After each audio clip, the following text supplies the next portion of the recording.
मोर प्रिय देशवासीगण नमस्कार।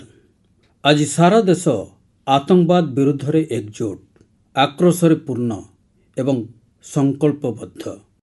आज प्रत्येक भारतीयर संकल्प होउछि आमको आतंकवाद रो अंत घटाइबाकू पड़िबो। बंधुगण, ऑपरेशन सिंदूर समय रे आम सेना बाहिनी जो वीरत्व प्रदर्शन करिसंती ताहा प्रत्येक भारतीय को गर्वित करिछि।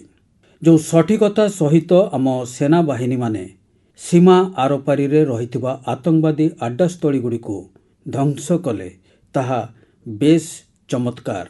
ऑपरेशन सिंदूर सारा विश्व रे आतंक विरुद्ध रे होउथुबा संग्राम को नूतन विश्वास एवं उत्साह रे भरी देइछि। बंधुगण, ऑपरेशन सिंदूर केवल गोटे सैन्य अभियान नुहे, यह आम संकल्प, साहस एवं परिवर्तित होउथुबा भारतर छवि एवं एई छवि सारा देश को देशभक्तिर भावना रे भरी देइछि। तिरंगार रंगरे रंगेई देइछि। आपण माने लक्ष्य करिथिबे देशर अनेक सहर रे गाँ मानकरे छोट छोट इलाका रे तिरंगा यात्रार आयोजन करा जायथिला। हजार हजार लोके हातरे त्रिरंगा धरी देशर सेनाबाहिनी प्रति सम्मान एवं अभिनंदन प्रदर्शन पाई बाहरी पड़िले। अनेक सहर रे सिविल डिफेन्स भलेंटियर हेबा पाई बहु संख्यार युववर्ग एकजुट होई गले। आउ आमे देखिलु चंडीगढ़ रो वीडियो गुड़िक बेस लोकप्रिय होइथिला। सामाजिक गणमाध्यम रे कविता रचना होउथिला, संकल्प संगीत गान करा जाउथिला। छोट छोट पिला माने चित्र आंकिथिले, जहा पछरे रहिथिला बड़ बड़ वार्ता। मात्र 3 दिन पूर्वे मु बीकानेर जाइथिली। सेठारे पिला माने मते एभली गोटे चित्र उपहार देले।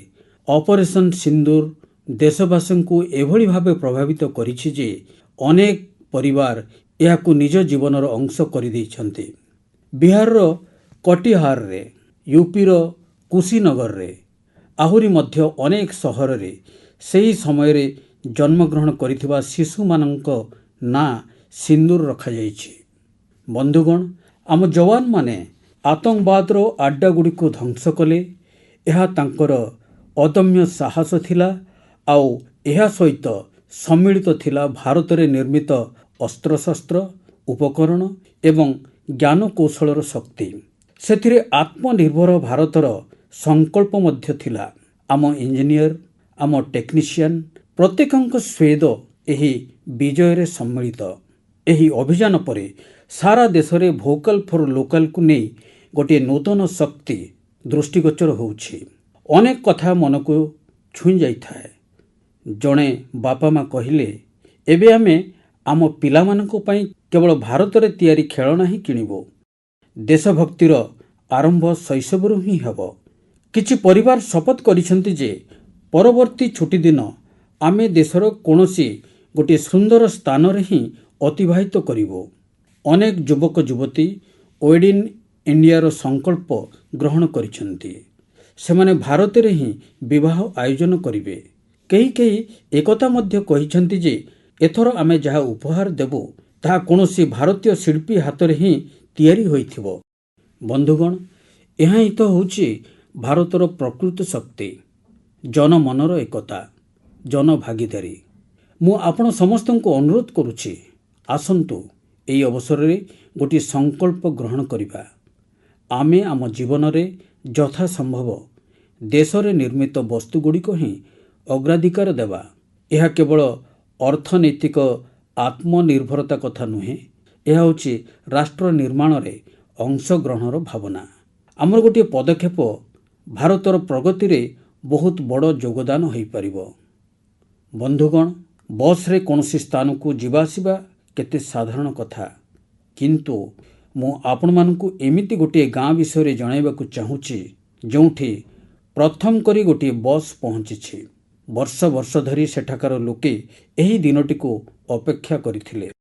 बसटी जेतेबेले प्रथम थर गाँ को पहुंचिला, लोके ढोल नागरा बजेई याकू स्वागत करिथिले। बस देखी सेमानको खुशी कहिले न सरे। ଗାଁରେ ପକ୍କା ରାସ୍ତା ଥିଲା, ଲୋକମାନଙ୍କ ଆବଶ୍ୟକତା ଥିଲା, କିନ୍ତୁ ଆଗରୁ ଏଠାରେ କେବେ ହେଲେ ବସ୍ ଚାଲିପାରିନଥିଲା, କାରଣ ଏହି ଗାଁ ମାଓବାଦୀ ହିଂସାରେ ପ୍ରଭାବିତ ଥିଲା। ଏହି ଗାଁ ରହିଛି ମହାରାଷ୍ଟ୍ରର ଗଡ଼ଚିରୋଲି ଜିଲ୍ଲାରେ। ଆଉ ଏହି ଗାଁର ନାଁ ହେଉଛି କାଟେଝରି। କାଟେଝରିରେ ହୋଇଥିବା ଏହି ପରିବର୍ତ୍ତନ ଆଖପାଖର ସମସ୍ତ ଅଞ୍ଚଳରେ ଅନୁଭୂତ ହେଉଛି। ଏବେ ଏଠାରେ ପରିସ୍ଥିତି ଦ୍ରୁତ ଗତିରେ ସାଧାରଣ ହେବାରେ ଲାଗିଛି। ମାଓବାଦ ବିରୁଦ୍ଧରେ ମିଳିତ ସଂଗ୍ରାମ ଫଳରେ ଏବେ ଏହି ଅଞ୍ଚଳରେ ମଧ୍ୟ ମୌଳିକ ସୁବିଧା ସୁଯୋଗ ଉପଲବ୍ଧ ହେଲାଣି। ବସ୍ ଆସିବା ଯୋଗୁଁ ସେମାନଙ୍କ ଜୀବନ ବହୁତ ସହଜ ହୋଇଯିବ ବୋଲି ଗାଁ ଲୋକେ କହୁଛନ୍ତି। ବନ୍ଧୁଗଣ, ମନ୍ କି ବାତ୍ରେ ଆମେ ଛତିଶଗଡ଼ରେ ଆୟୋଜିତ ହୋଇଥିବା ବସ୍ତର ଅଲିମ୍ପିକ୍ସ ଏବଂ ମାଓବାଦ ପ୍ରଭାବିତ ଅଞ୍ଚଳରେ ବିଜ୍ଞାନାଗାର ସମ୍ପର୍କରେ ଆଲୋଚନା କରିସାରିଛୁ। ଏଠାକାର ପିଲାଙ୍କ ମଧ୍ୟରେ ବିଜ୍ଞାନ ପ୍ରତି ବିଶେଷ ଆଗ୍ରହ ରହିଛି। କ୍ରୀଡ଼ା କ୍ଷେତ୍ରରେ ମଧ୍ୟ ସେମାନେ ଚମତ୍କାର ପ୍ରଦର୍ଶନ କରୁଛନ୍ତି। ଏହିଭଳି ପ୍ରଚେଷ୍ଟାରୁ ଜଣାପଡ଼ୁଛି ଯେ ଏହି ଅଞ୍ଚଳରେ ବାସ କରୁଥିବା ଲୋକେ କେତେ ସାହସୀ।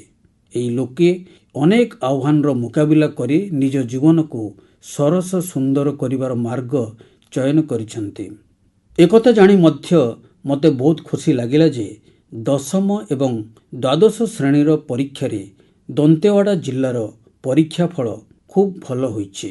ପ୍ରାୟ 95% ପାସ୍ ହାର ସହିତ 10ମ ଶ୍ରେଣୀର ପରୀକ୍ଷାରେ ଏହି ଜିଲ୍ଲା ଶୀର୍ଷ ସ୍ଥାନ ହାସଲ କରିଥିବା ସ୍ଥଳେ ଦ୍ୱାଦଶ ଶ୍ରେଣୀ ପରୀକ୍ଷାରେ ଏହି ଜିଲ୍ଲା ଛତିଶଗଡ଼ରେ ଷଷ୍ଠ ସ୍ଥାନ ଅଧିକାର କରିଛି।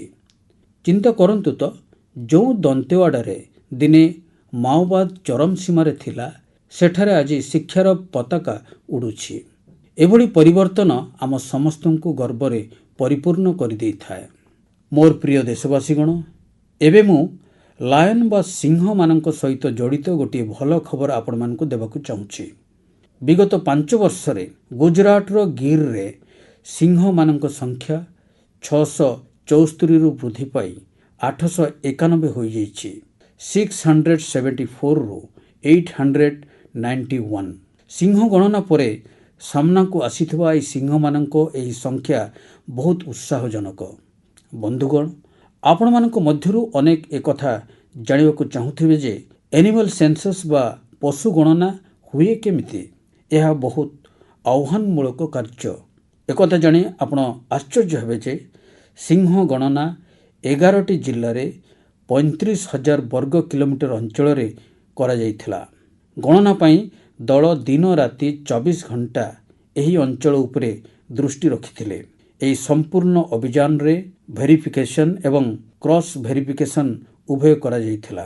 ଏହାଦ୍ୱାରା ସଠିକ୍ ଭାବେ ସିଂହ ଗଣନା କାର୍ଯ୍ୟ ସମ୍ପୂର୍ଣ୍ଣ ହୋଇପାରିଲା। ବନ୍ଧୁଗଣ, ଏସିଆଟିକ୍ ସିଂହମାନଙ୍କର ସଂଖ୍ୟାରେ ବୃଦ୍ଧି ଏକଥା ଦର୍ଶାଉଛି ଯେ ସମାଜରେ ଅନରସିପ୍ ଭାବନା ଦୃଢ଼ ହେଲେ ଏହାର ପରିଣାମ କେତେ ସୁନ୍ଦର ହୋଇଥାଏ। କିଛି ଦଶନ୍ଧି ପୂର୍ବେ ଗିର୍ରେ ପରିସ୍ଥିତି ବହୁତ ଆହ୍ୱାନରେ ପରିପୂର୍ଣ୍ଣ ଥିଲା, କିନ୍ତୁ ସେଠାକାର ଲୋକେ ମିଶି ଏଭଳି ପରିବର୍ତ୍ତନ ପାଇଁ ଅଣ୍ଟା ଭିଡ଼ିଲେ। ସେଠାରେ ଆଧୁନିକ ଜ୍ଞାନକୌଶଳ ସହ ବିଶ୍ୱରେ ଅନୁସରଣ କରାଯାଉଥିବା ସର୍ବୋତ୍ତମ କୌଶଳ ପ୍ରୟୋଗ କରାଗଲା। ଇତିମଧ୍ୟରେ ଗୁଜରାଟ ଏଭଳି ପ୍ରଥମ ରାଜ୍ୟ ହେଲା ଯେଉଁଠାରେ ବହୁ ସଂଖ୍ୟାରେ ବନ ଅଧିକାରୀ ପଦବୀରେ ମହିଳାମାନଙ୍କୁ ନିଯୁକ୍ତ କରାଗଲା। ଆଜି ଆମେ ଯେଉଁ ପରିଣାମ ଦେଖୁଛୁ, ସେଥିରେ ସମସ୍ତଙ୍କର ଅବଦାନ ରହିଛି। ବନ୍ୟପ୍ରାଣୀ ସଂରକ୍ଷଣ ପାଇଁ ଆମକୁ ସର୍ବଦା ଏହିଭଳି ସଚେତନ ଏବଂ ସତର୍କ ରହିବାକୁ ପଡ଼ିବ। ମୋର ପ୍ରିୟ ଦେଶବାସୀଗଣ, ମାତ୍ର 2-3 ଦିନ ପୂର୍ବେ ମୁଁ ପ୍ରଥମ ରାଇଜିଂ ନର୍ଥ ଇଷ୍ଟ ସମିଟକୁ ଯାଇଥିଲି। ତା ପୂର୍ବରୁ ଆମେ ଉତ୍ତର ପୂର୍ବାଞ୍ଚଳର ସାମର୍ଥ୍ୟକୁ ସମର୍ପିତ ଅଷ୍ଟଲକ୍ଷ୍ମୀ ମହୋତ୍ସବ ମଧ୍ୟ ପାଳନ କରିଥିଲୁ। ଉତ୍ତର ପୂର୍ବାଞ୍ଚଳର କଥା କିଛି ନିଆରା। ସେଠାକାର ସାମର୍ଥ୍ୟ, ସେଠାକାର ପ୍ରତିଭା ପ୍ରକୃତରେ ବେଶ୍ ଚମତ୍କାର। କ୍ରାଫ୍ଟେଡ୍ ଫାଇବର୍ସ ବିଷୟରେ ଗୋଟିଏ ମଜାଦାର କାହାଣୀ ମୋ ନଜରକୁ ଆସିଛି। କ୍ରାଫ୍ଟେଡ୍ ଫାଇବର୍ସ କେବଳ ଗୋଟିଏ ବ୍ରାଣ୍ଡ ନୁହେଁ, ଏହି ସିକିମର ପରମ୍ପରା, ବୟନ କଳା ଏବଂ ଆଜିର ଫ୍ୟାଶନ ଚିନ୍ତାଧାରା ଏସବୁର ଗୋଟିଏ ସୁନ୍ଦର ମିଶ୍ରଣ। ଏହାକୁ ଆରମ୍ଭ କରିଥିଲେ ଡକ୍ଟର ଚେୱାଙ୍ଗ ନୋରବୁ ଭୁଟିଆ। ସେ ପେଶାରେ ଜଣେ ପ୍ରାଣୀ ଚିକିତ୍ସକ ଏବଂ ହୃଦୟରେ ସିକିମ୍ ସଂସ୍କୃତିର ଜଣେ ପ୍ରକୃତ ବ୍ରାଣ୍ଡ ଆମ୍ବାସେଡର। ସେ ଭାବିଲେ ତନ୍ତ କାମକୁ କାହିଁକି ଏକ ନୂଆ ରୂପ ଦିଆନଯିବ ଏବଂ ଏହି ଚିନ୍ତାଧାରାରୁ କ୍ରାଫ୍ଟେଡ୍ ଫାଇବର୍ସ ଜନ୍ମ ନେଇଥିଲା। ସେ ପାରମ୍ପରିକ ବୟନ ଶିଳ୍ପକୁ ଆଧୁନିକ ଫ୍ୟାସନ ସହିତ ମିଶ୍ରଣ କଲେ ଏବଂ ଏହାକୁ ଏକ ସାମାଜିକ ଉଦ୍ୟୋଗରେ ପରିଣତ କଲେ। ଏବେ ସେଠାରେ କେବଳ ପୋଷାକ ତିଆରି ହେଉନାହିଁ, ଅନେକ ଜୀବନ ମଧ୍ୟ ତିଆରି ହେଉଛି। ସେମାନେ ସ୍ଥାନୀୟ ଲୋକଙ୍କୁ ଦକ୍ଷତା ତାଲିମ ପ୍ରଦାନ କରୁଛନ୍ତି, ଯାହା ସେମାନଙ୍କୁ ଆତ୍ମନିର୍ଭରଶୀଳ କରୁଛି। ଗାଁର ବୁଣାକାର, ପଶୁପାଳକ ଏବଂ ସ୍ୱୟଂ ସହାୟକ ଗୋଷ୍ଠୀଗୁଡ଼ିକୁ ଏକାଠି କରି ଡକ୍ଟର ଭୁଟିଆ ନିଯୁକ୍ତିର ନୂଆ ରାସ୍ତା ତିଆରି କରିଛନ୍ତି। ଆଜି ସ୍ଥାନୀୟ ମହିଳା ଏବଂ କାରିଗରମାନେ ନିଜ ନିଜ କୌଶଳ ଦ୍ୱାରା ଭଲ ଟଙ୍କା ରୋଜଗାର କରୁଛନ୍ତି। କ୍ରାଫ୍ଟେଡ୍ ଫାଇବରର ଶାଲ, ଷ୍ଟୋଲ, ଗ୍ଲୋଭ୍ସ, ମୋଜା ସବୁକିଛି ସ୍ଥାନୀୟ ହସ୍ତତନ୍ତରେ ତିଆରି ହେଉଛି। ଏଥିରେ ବ୍ୟବହୃତ ପଶମ ସିକିମ୍ର ଠେକୁଆ ଓ ମେଣ୍ଢାଙ୍କ ଠାରୁ ମିଳିଥାଏ। ରଙ୍ଗଗୁଡ଼ିକ ମଧ୍ୟ ସମ୍ପୂର୍ଣ୍ଣ ପ୍ରାକୃତିକ, କୌଣସି ରାସାୟନିକ ପଦାର୍ଥ ନାହିଁ, କେବଳ ପ୍ରକୃତିର ରଙ୍ଗ। ଡକ୍ଟର ଭୁଟିଆ ସିକିମ୍ର ପାରମ୍ପରିକ ବୟନ କଳା ଓ ସଂସ୍କୃତିକୁ ଏକ ନୂତନ ପରିଚୟ ଦେଇଛନ୍ତି। ପରମ୍ପରା ସହିତ ଯେତେବେଳେ ଆବେଗକୁ ଯୋଡ଼ାଯାଏ, ତାହା ବିଶ୍ୱକୁ କିଭଳି ଆକର୍ଷିତ କରିପାରେ, ଡକ୍ଟର ଭୁଟିଆଙ୍କ କାର୍ଯ୍ୟ ସେକଥା ଆମକୁ ଶିଖାଏ। ମୋର ପ୍ରିୟ ଦେଶବାସୀଗଣ, ଆଜି ମୁଁ ଆପଣଙ୍କୁ ଜଣେ ଚମତ୍କାର ବ୍ୟକ୍ତିଙ୍କ ବିଷୟରେ କହିବାକୁ ଚାହୁଁଛି, ଯିଏ ଜଣେ କଳାକାର ଏବଂ ଜୀବନ୍ତ ପ୍ରେରଣା। ନା ତାଙ୍କର ଜୀବନ ଯୋଶୀ, ବୟସ 65 ବର୍ଷ।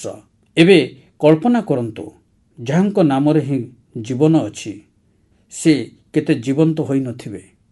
ଜୀବନଜୀ ଉତ୍ତରାଖଣ୍ଡର ହଲଦୱାନୀରେ ରହନ୍ତି। ପିଲାଦିନେ ପୋଲିଓ ତାଙ୍କ ଗୋଡ଼ର ଶକ୍ତି ଛଡ଼ାଇ ନେଇଥିଲା, କିନ୍ତୁ ପୋଲିଓ ତାଙ୍କର ସାହସ ଛଡ଼ାଇ ନେଇପାରିଲା ନାହିଁ।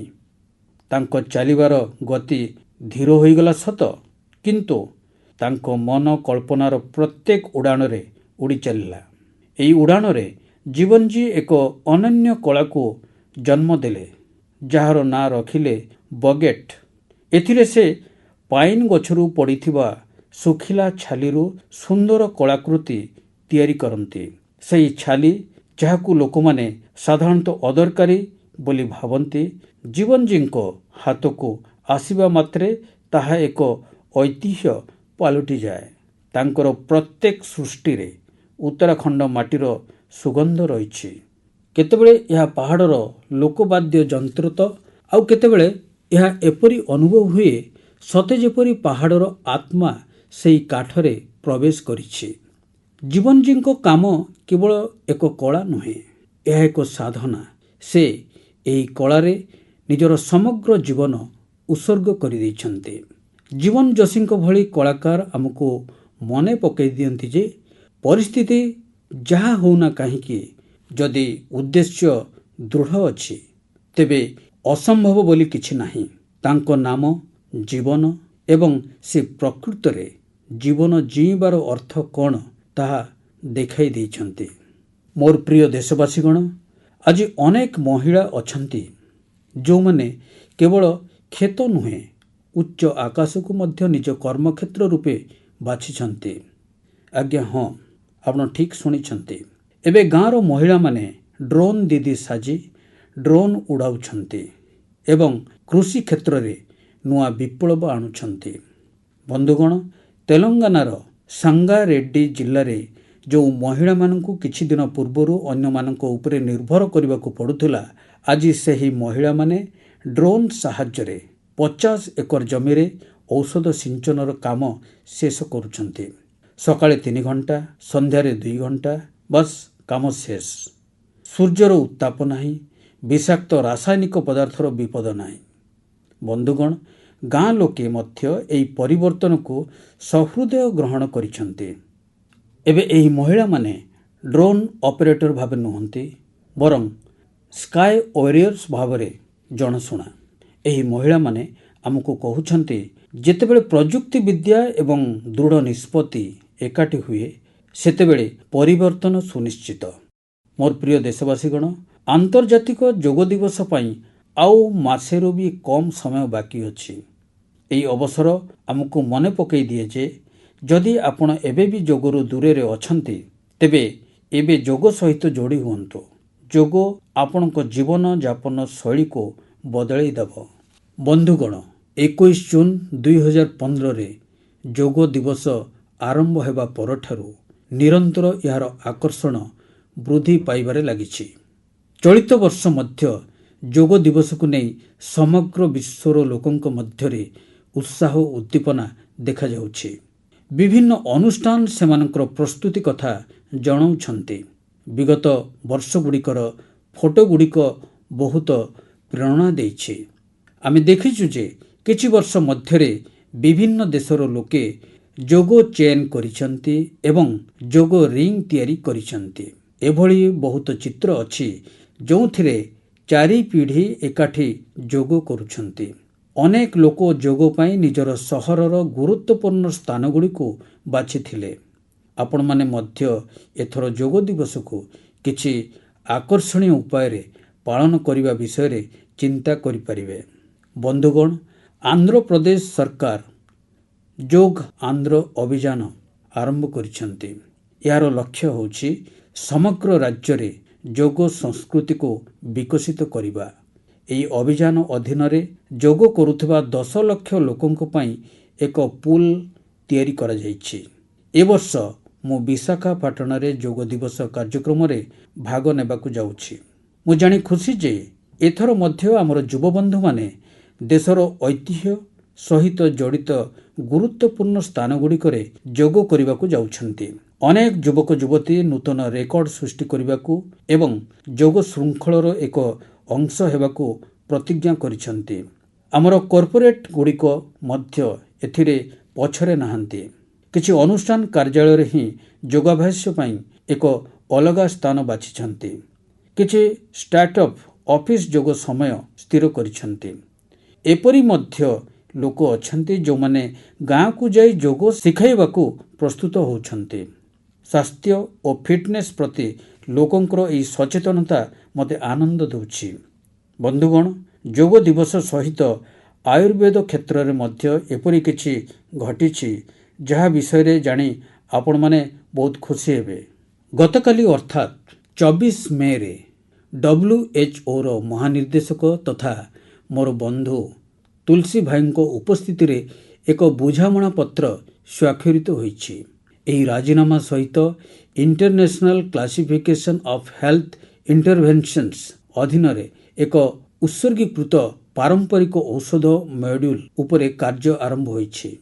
ଏହି ପଦକ୍ଷେପ ବୈଜ୍ଞାନିକ ଉପାୟରେ ସମଗ୍ର ବିଶ୍ୱରେ ଅଧିକରୁ ଅଧିକ ଲୋକଙ୍କ ପାଖରେ ଆୟୁଷକୁ ପହଞ୍ଚାଇବାରେ ସାହାଯ୍ୟ କରିବ। ବନ୍ଧୁଗଣ, ଆପଣ ସ୍କୁଲରେ ବ୍ଲାକବୋର୍ଡ ଦେଖିଥିବେ, କିନ୍ତୁ ଏବେ କିଛି ସ୍କୁଲରେ ସୁଗର ବୋର୍ଡ ଲଗାଯାଉଛି। ବ୍ଲାକବୋର୍ଡ ନୁହେଁ, ସୁଗର ବୋର୍ଡ। CBSEର ଏହି ନିଆରା ପଦକ୍ଷେପର ଲକ୍ଷ୍ୟ ହେଉଛି ପିଲାଙ୍କ ଭିତରେ ଚିନି ଖାଇବା ବିଷୟରେ ସଚେତନତା ସୃଷ୍ଟି କରିବା। କେତେ ଚିନି ଖାଇବା ଉଚିତ ଏବଂ କେତେ ଚିନି ସେମାନେ ଖାଉଛନ୍ତି ତାହା ଜାଣି ପିଲାମାନେ ନିଜେ ଠିକ୍ ବିକଳ୍ପ ବାଛିବା ଆରମ୍ଭ କରିଛନ୍ତି। ଏହା ଏକ ଅନନ୍ୟ ପ୍ରୟାସ ଏବଂ ଏହାର ପ୍ରଭାବ ମଧ୍ୟ ବହୁତ ସକାରାତ୍ମକ ହେବ। ଏହା ପିଲାଦିନରୁ ସୁସ୍ଥ ଜୀବନଶୈଳୀ ଅଭ୍ୟାସକୁ ଆପଣେଇବାର ବହୁତ ସହାୟକ ହୋଇପାରିବ। ଏହାକୁ ଅନେକ ଅଭିଭାବକ ପ୍ରଶଂସା କରିଛନ୍ତି ଏବଂ ମୋ ମତରେ ଏପରି ପଦକ୍ଷେପ ଅଫିସ, କ୍ୟାଣ୍ଟିନ ଏବଂ ଅନୁଷ୍ଠାନଗୁଡ଼ିକରେ ମଧ୍ୟ ନିଆଯିବା ଉଚିତ। ଅନ୍ତତଃ ଯଦି ସ୍ୱାସ୍ଥ୍ୟ ଭଲ ତ ସବୁକିଛି ଠିକ୍। ଫିଟ୍ ଇଣ୍ଡିଆ ହିଁ ଷ୍ଟ୍ରଙ୍ଗ ଇଣ୍ଡିଆର ମୂଳଦୁଆ। ମୋର ପ୍ରିୟ ଦେଶବାସୀଗଣ, ସ୍ୱଚ୍ଛ ଭାରତ କଥା ଆସିବ ଏବଂ ମନ୍ କି ବାତ୍ର ଶ୍ରୋତା ପଛୁଆ ହୋଇଯିବେ, ଏହା କ'ଣ ସମ୍ଭବ? ମୋର ସମ୍ପୂର୍ଣ୍ଣ ବିଶ୍ୱାସ ଯେ ଆପଣମାନେ ସମସ୍ତେ ନିଜ ନିଜ ସ୍ତରରେ ଏହି ଅଭିଯାନକୁ ମଜବୁତ କରୁଛନ୍ତି। କିନ୍ତୁ ଆଜି ମୁଁ ଆପଣଙ୍କୁ ଏପରି ଏକ ଉଦାହରଣ ବିଷୟରେ କହିବାକୁ ଚାହୁଁଛି ଯେଉଁଠି ସ୍ୱଚ୍ଛତାର ସଂକଳ୍ପ ପାହାଡ଼ ଭଳି ଆହ୍ୱାନକୁ ମଧ୍ୟ ପରାସ୍ତ କରିଥିଲା। ଆପଣ ଭାବନ୍ତୁ, କୌଣସି ବ୍ୟକ୍ତି ବରଫାବୃତ ପାହାଡ଼ ଉପରକୁ ଚଢ଼ୁଛି ଯେଉଁଠି ନିଶ୍ୱାସ ନେବା କଷ୍ଟକର ଓ ପାଦେ ପାଦେ ଜୀବନ ପ୍ରତି ବିପଦ, ତଥାପି ସେହି ବ୍ୟକ୍ତି ଜଣକ ସେହି ସ୍ଥାନର ସଫେଇ କରିବାରେ ବ୍ୟସ୍ତ। ଆମର ITBP ଦଳର ସଦସ୍ୟମାନେ ଠିକ୍ ଏପରି କିଛି ହିଁ କରିଛନ୍ତି। ଏହି ଦଳଟି ମାଉଣ୍ଟ ମାକାଲୁ ଭଳି ପୃଥିବୀର ସବୁଠାରୁ କଠିନ ଶୃଙ୍ଗ ଉପରକୁ ଚଢ଼ିବାକୁ ଯାଇଥିଲା। କିନ୍ତୁ ବନ୍ଧୁଗଣ, ସେମାନେ କେବଳ ପର୍ବତାରୋହଣ କରିନଥିଲେ, ସେମାନେ ନିଜର ଲକ୍ଷ୍ୟ ସହିତ ସ୍ୱଚ୍ଛତା ଭଳି ଆଉ ଗୋଟିଏ ମିଶନକୁ ଯୋଡ଼ିଦେଲେ। ଶୀର୍ଷ ଦେଶର ପାଖାପାଖି ଯେଉଁ ଆବର୍ଜନା ସବୁ ପଡ଼ିଥିଲା, ସେମାନେ ତାକୁ ସଫା କରିବାର ଦାୟିତ୍ୱ ନେଲେ। ଆପଣମାନେ କଳ୍ପନା କରନ୍ତୁ ତ, 150 କିଲୋରୁ ଅଧିକ ନନ୍ ବାୟୋଡିଗ୍ରେଡେବଲ୍ ୱେଷ୍ଟ ଏହି ଟିମ୍ର ସଦସ୍ୟମାନେ ନିଜ ସହିତ ତଳକୁ ନେଇ ଆସିଥିଲେ। ଏତେ ଉଚ୍ଚତାରେ ସଫାଇ କରିବା କୌଣସି ସହଜ କାମ ନୁହେଁ, କିନ୍ତୁ ଦେଖାଯାଏ ଯେଉଁଠି ସଂକଳ୍ପ ଥାଏ ସେଠି ରାସ୍ତା ଆପେ ଆପେ ତିଆରି ହୋଇଯାଏ। ବନ୍ଧୁଗଣ, ଏହା ସହିତ ଜଡ଼ିତ ଆଉ ଗୋଟିଏ ଜରୁରୀ ବିଷୟ ହେଲା ପେପର ୱେଷ୍ଟ ଏବଂ ରିସାଇକ୍ଲିଂ। ଆମ ଘର ଏବଂ ଅଫିସରେ ପ୍ରତିଦିନ ଅନେକ ପେପର ୱେଷ୍ଟ ବାହାରିଥାଏ। ଆମେ ହୁଏତ ଏହାକୁ ଗୋଟିଏ ସାଧାରଣ କଥା ବୋଲି ଭାବୁ, କିନ୍ତୁ ଆପଣ ଜାଣି ଆଶ୍ଚର୍ଯ୍ୟ ହେବେ, ଦେଶର ଲ୍ୟାଣ୍ଡଫିଲ୍ ୱେଷ୍ଟର ହାରାହାରି 1/4 ଭାଗ କାଗଜ ସହିତ ସମ୍ବନ୍ଧିତ। ପ୍ରତ୍ୟେକ ବ୍ୟକ୍ତି ଏ ଦିଗରେ ନିଶ୍ଚୟ ଚିନ୍ତା କରୁ, ଏହା ଆଜିର ଆବଶ୍ୟକତା। ମୁଁ ଜାଣି ବହୁତ ଖୁସି ଯେ ଭାରତର ଅନେକ ଗୁଡ଼ିଏ ଷ୍ଟାର୍ଟଅପ୍ସ ଏହି କ୍ଷେତ୍ରରେ ବହୁତ ଭଲ କାମ କରୁଛନ୍ତି।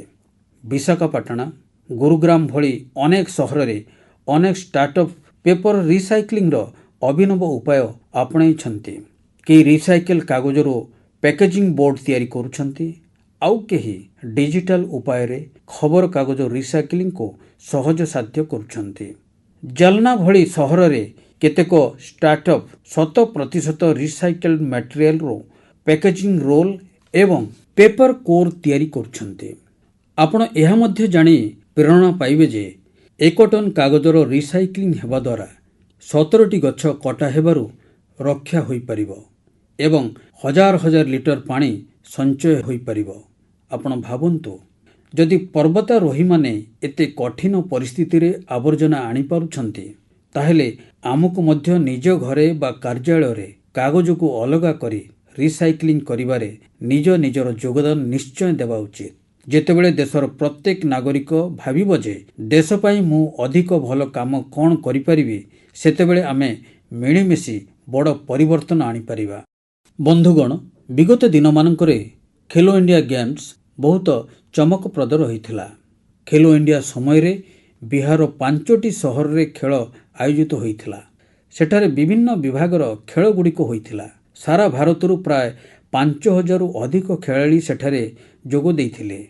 ଏହି ଖେଳାଳିମାନେ ବିହାରର ସ୍ପୋର୍ଟିଂ ସ୍ପିରିଟ୍ ଏବଂ ଲୋକମାନଙ୍କଠାରୁ ମିଳିଥିବା ଆତ୍ମୀୟତାର ବହୁତ ପ୍ରଶଂସା କରିଛନ୍ତି। ବନ୍ଧୁଗଣ, ବିହାରର ମାଟି ବହୁତ ସ୍ୱତନ୍ତ୍ର ଅଟେ। ଏହି ଆୟୋଜନରେ ଏଠାରେ କିଛି ଅଭିନବ ଘଟଣା ଘଟିଥିଲା। ଏହା ଖେଲୋ ଇଣ୍ଡିଆ ୟୁଥ୍ ଗେମ୍ସର ପ୍ରଥମ ଆୟୋଜନ ଥିଲା, ଯାହା ଅଲିମ୍ପିକ୍ ଚ୍ୟାନେଲ ମାଧ୍ୟମରେ ସାରା ଦୁନିଆ ଦେଖିଲା।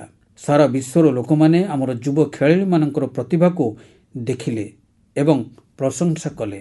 ମୁଁ ସମସ୍ତ ପଦକ ବିଜେତାମାନଙ୍କୁ, ବିଶେଷ କରି ଶ୍ରେଷ୍ଠ 3 ବିଜେତା ମହାରାଷ୍ଟ୍ର, ହରିୟାଣା ଏବଂ ରାଜସ୍ଥାନକୁ ଅଭିନନ୍ଦନ ଜଣାଉଛି। ବନ୍ଧୁଗଣ, ଏ ବର୍ଷ ଖେଲୋ ଇଣ୍ଡିଆରେ ସର୍ବମୋଟ 26ଟି ରେକର୍ଡ ହୋଇଛି। ଭାରୋତ୍ତୋଳନ ପ୍ରତିଯୋଗିତାରେ ମହାରାଷ୍ଟ୍ରର ଅସ୍ମିତା ଧୋନେ, ଓଡ଼ିଶାର ହର୍ଷବର୍ଦ୍ଧନ ସାହୁ ଏବଂ ଉତ୍ତରପ୍ରଦେଶର ତୁଷାର ଚୌଧୁରୀଙ୍କ ଶ୍ରେଷ୍ଠ ପ୍ରଦର୍ଶନ ସମସ୍ତଙ୍କ ହୃଦୟକୁ ଜିତି ନେଇଥିଲା। ସେହିଭଳି ମହାରାଷ୍ଟ୍ରର ସାଇରାଜ ପରଦେଶୀ 3ଟି ରେକର୍ଡ ସ୍ଥାପିତ କରିନେଲେ। ଆଥଲେଟିକ୍ସରେ ଉତ୍ତରପ୍ରଦେଶର କାଦିର ଖାନ ଏବଂ ଶେଖ୍ ଜିଶାନ, ରାଜସ୍ଥାନର ହଂସରାଜ ଚମତ୍କାର ପ୍ରଦର୍ଶନ କରିଥିଲେ। ଏହି ଥର ବିହାର ମଧ୍ୟ 36ଟି ପଦକ ଅଧିକାର କରିଥିଲା। ବନ୍ଧୁଗଣ, ଯିଏ ଖେଳେ ସେ ପ୍ରସ୍ଫୁଟିତ ହୁଏ। ଯୁବ କ୍ରୀଡ଼ା ପ୍ରତିଭାମାନଙ୍କ ପାଇଁ ଟୁର୍ଣ୍ଣାମେଣ୍ଟ ବହୁତ ଗୁରୁତ୍ୱ ରଖିଥାଏ। ଏହିଭଳି ଆୟୋଜନ ଭାରତୀୟ ଖେଳର ଭବିଷ୍ୟତକୁ ଆହୁରି ସୁନ୍ଦର କରିବ। ମୋର ପ୍ରିୟ ଦେଶବାସୀଗଣ, 20 ମଇକୁ ବିଶ୍ୱ ମହୁମାଛି ଦିବସ ଭାବେ ପାଳନ କରାଗଲା। ଅର୍ଥାତ୍ ଏକ ଏଭଳି ଦିନ ଯାହା ଆମକୁ ମନେ ପକାଇ ଦିଏ ଯେ ମହୁ ଖାଲି ମିଠା ନୁହେଁ, ବରଂ ସ୍ୱାସ୍ଥ୍ୟ, ସ୍ୱରୋଜଗାର ଏବଂ ଆତ୍ମନିର୍ଭରଶୀଳତାର ଏକ ଉଦାହରଣ ଅଟେ। ଗତ 11 ବର୍ଷ ମଧ୍ୟରେ ମହୁମାଛି ପାଳନ ଦ୍ୱାରା ଭାରତରେ ଏକ ସୁଇଟ୍ ରିଭଲ୍ୟୁସନ୍ ଆରମ୍ଭ ହୋଇଛି। ଆଜିଠାରୁ 10ରୁ 11 ବର୍ଷ ପୂର୍ବେ ଭାରତରେ ବର୍ଷକୁ ପ୍ରାୟ 70ରୁ 75 ହଜାର ମେଟ୍ରିକ୍ ଟନ୍ ମହୁ ଉତ୍ପାଦିତ ହେଉଥିଲା। ଆଜି ଏହା ବଢ଼ି ପାଖାପାଖି 1,25,000 ଟନ୍ରେ ପହଞ୍ଚି ପାରିଛି। ଅର୍ଥାତ୍ ମହୁ ଉତ୍ପାଦନରେ ପ୍ରାୟ 60% ବୃଦ୍ଧି ହୋଇଛି।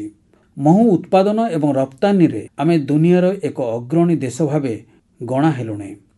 ବନ୍ଧୁଗଣ, ଏହି ସକାରାତ୍ମକ ପରିବର୍ତ୍ତନରେ ରାଷ୍ଟ୍ରୀୟ ମଧୁମକ୍ଷୀ ପାଳନ ଏବଂ ଶହଦ ମିଶନର ମହତ୍ତ୍ୱପୂର୍ଣ୍ଣ ଭୂମିକା ରହିଛି। ଏହା ମାଧ୍ୟମରେ ମହୁମାଛି ପାଳନ ସହ ସଂଯୁକ୍ତ ହଜାର ହଜାର କୃଷକଙ୍କୁ ପ୍ରଶିକ୍ଷଣ ଦିଆଯାଇଛି, ଉପକରଣ ଦିଆଯାଇଛି ଏବଂ ସେମାନଙ୍କୁ ବଜାର ସହିତ ସିଧା ସମ୍ପୃକ୍ତ କରାଯାଇଛି। ବନ୍ଧୁଗଣ, ଏହି ପରିବର୍ତ୍ତନ ଖାଲି ପରିସଂଖ୍ୟାନରେ ନୁହେଁ, ବରଂ ଏହି ଗାଁ ମାଟିରେ ସ୍ପଷ୍ଟ ଦୃଶ୍ୟମାନ ହେଉଛି। ଛତିଶଗଡ଼ର କୋରିଆ ଜିଲ୍ଲାର ଗୋଟିଏ ଉଦାହରଣ ଅଛି। ଏଠାକାର ଆଦିବାସୀ କୃଷକମାନେ ସନ୍ ହନି ନାମକ ଏକ ଶୁଦ୍ଧ ଜୈବିକ ମହୁ ବ୍ରାଣ୍ଡ ବନାଇଛନ୍ତି। ଆଜି ଏହି ମହୁ ଜେମ୍ ସମେତ ଅନେକ ଅନଲାଇନ୍ ପୋର୍ଟାଲ ମାଧ୍ୟମରେ ବିକ୍ରି ହେଉଛି। ଅର୍ଥାତ୍ ଗାଁର ପରିଶ୍ରମ ଏବେ ଗ୍ଲୋବାଲ ହୋଇଛି। ସେହିଭଳି ଉତ୍ତରପ୍ରଦେଶ, ଗୁଜରାଟ, ଜାମ୍ମୁ କାଶ୍ମୀର, ପଶ୍ଚିମବଙ୍ଗ ଏବଂ ଅରୁଣାଚଳ ପ୍ରଦେଶରେ ହଜାର ହଜାର ମହିଳା ଏବଂ ଯୁବକ ଏବେ ମହୁ ଉଦ୍ୟୋଗୀ ହୋଇପାରିଛନ୍ତି। ବନ୍ଧୁଗଣ, ଏବେ ଖାଲି ମହୁର ପରିମାଣ ନୁହେଁ, ବରଂ ଏହାର ଶୁଦ୍ଧତା ଉପରେ ମଧ୍ୟ କାମ ହେଉଛି। କେତେକ ଷ୍ଟାର୍ଟଅପ୍ ଏବେ AI ଏବଂ ଡିଜିଟାଲ ଟେକ୍ନୋଲୋଜି ମାଧ୍ୟମରେ ମହୁର ଗୁଣବତ୍ତାକୁ ପ୍ରମାଣିତ କରୁଛନ୍ତି। ଆପଣ ଭବିଷ୍ୟତରେ ଯେବେ ମହୁ କିଣିବେ, ସେତେବେଳେ ଏହି ମହୁ ଉଦ୍ୟୋଗୀମାନଙ୍କ ଦ୍ୱାରା ତିଆରି ହେଉଥିବା ମହୁକୁ ନିଶ୍ଚୟ ଆପଣାନ୍ତୁ। କିଛି ସ୍ଥାନୀୟ କୃଷକ ଏବଂ କିଛି ମହିଳା ଉଦ୍ୟମୀଙ୍କ ଠାରୁ ମଧ୍ୟ ମହୁ କିଣିବାକୁ ଚେଷ୍ଟା କରନ୍ତୁ। କାରଣ ମହୁର ପ୍ରତିଟି ବୁନ୍ଦାରେ ଖାଲି ସ୍ୱାଦ ନାହିଁ, ଭାରତର ପରିଶ୍ରମ ଏବଂ ଆକାଂକ୍ଷା ମଧ୍ୟ ମିଶି ରହିଛି। ମହୁର ଏହି ମଧୁରତା ଆତ୍ମନିର୍ଭର ଭାରତର ସ୍ୱାଦ ଅଟେ। ବନ୍ଧୁଗଣ, ଯେତେବେଳେ ଆମେ ମହୁ ସହିତ ସମ୍ପୃକ୍ତ ଦେଶମାନଙ୍କର ପ୍ରଚେଷ୍ଟା ବିଷୟରେ ଚର୍ଚ୍ଚା କରୁଛୁ, ସେତେବେଳେ ମୁଁ ଆପଣମାନଙ୍କୁ ଆଉ ଗୋଟିଏ ଉଦ୍ୟମ ବିଷୟରେ କହିବାକୁ ଚାହୁଁଛି।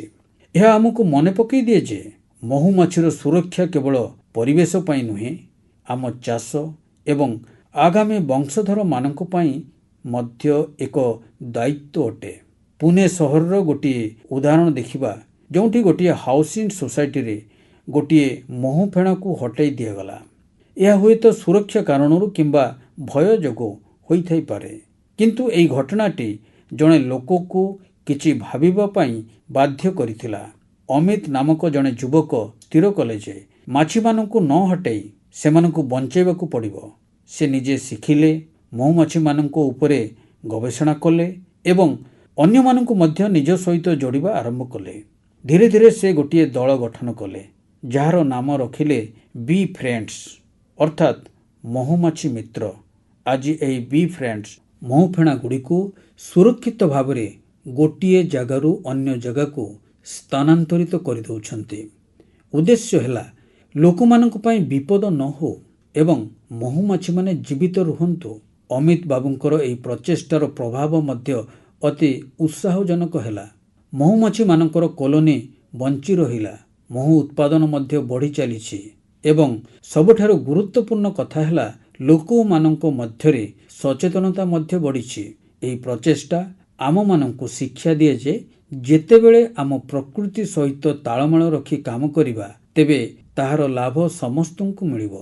ମୋର ପ୍ରିୟ ଦେଶବାସୀଗଣ, ମନ୍ କି ବାତ୍ର ଏହି ଅଧ୍ୟାୟରେ ଏଥର ପାଇଁ ଏତିକି। ଆପଣ ଏହିଭଳି ଦେଶର ଲୋକମାନଙ୍କର ଉପଲବ୍ଧି ଏବଂ ସମାଜ ପାଇଁ ସେମାନଙ୍କର ପ୍ରଚେଷ୍ଟା ଆଦି ମୋତେ ପଠାଉଥାନ୍ତୁ। ମନ୍ କି ବାତ୍ର ଆଗାମୀ ଅଧ୍ୟାୟରେ ପୁଣି ଭେଟିବା, କିଛି ନୂଆ ବିଷୟ ଏବଂ ଦେଶବାସୀଙ୍କର ନୂତନ ଉପଲବ୍ଧି ସମ୍ବନ୍ଧରେ ଚର୍ଚ୍ଚା କରିବା।